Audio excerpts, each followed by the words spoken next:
Once upon a time, in a small village nestled between the hills and a river, lived a humble farmer, Barley.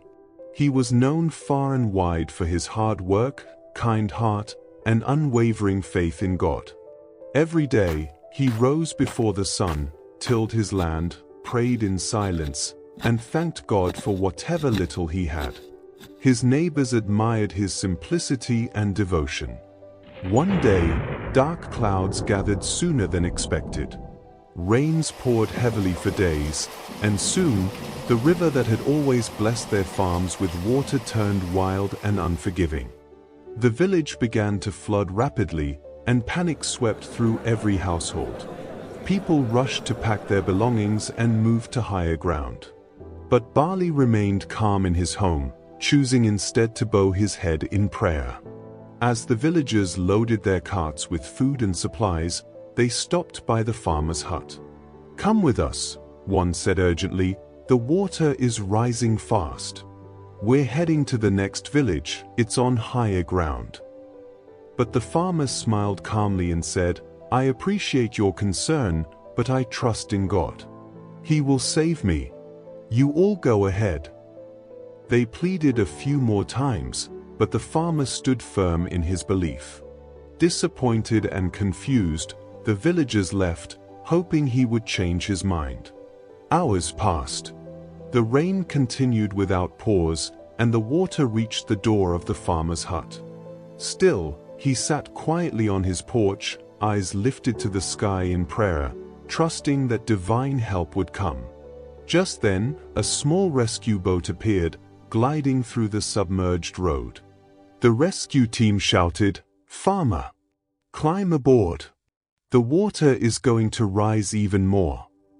But Barley shook his head and replied, "No, thank you. God will rescue me. I have faith." Puzzled but respectful, they moved on, rescuing others as they went. By nightfall, the flood had reached the farmer's roof.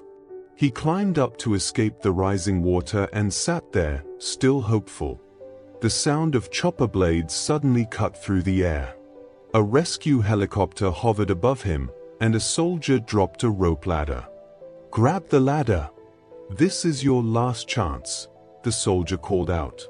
But once again, Barley waved him off. "No, I believe in God.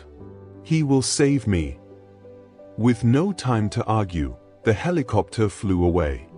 Within hours, the water swallowed the village whole, and the farmer, unable to survive, found himself in the afterlife, standing before a wise sage. His heart was heavy with confusion and hurt. "Why didn't God save me?" he asked. "I believed with all my heart. I prayed to him. I trusted him. But still he did not save me. Why?" The sage looked at him and said, "My child, God did try to save you 3 times. Barley was shocked to hear it. He couldn't believe what the sage said. The sage continued, "First through your neighbors with their cart, then through the boat, and finally with the helicopter. Each time, he gave you a way out. But you refused every help sent your way." Barley stood in stunned silence as the sage's words sank in. For the first time, he realized that while his faith had been deep, he had misunderstood what it truly meant. "You see," the sage continued gently, "your mistake wasn't in believing in God, it was in thinking that help would come only in the way you imagined. You expected a miracle, but ignored the practical help God sent through others.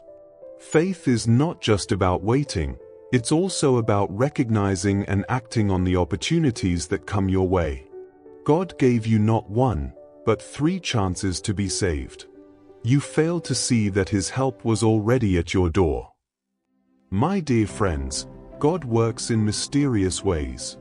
Help may come in forms you don't expect, through people, opportunities, or even small signs. Having faith is important, but so is recognizing the hands God sends to help. Ignoring those opportunities out of stubbornness or narrow thinking can lead to missed chances. He will give you chances, but it's up to us to open the door and accept it.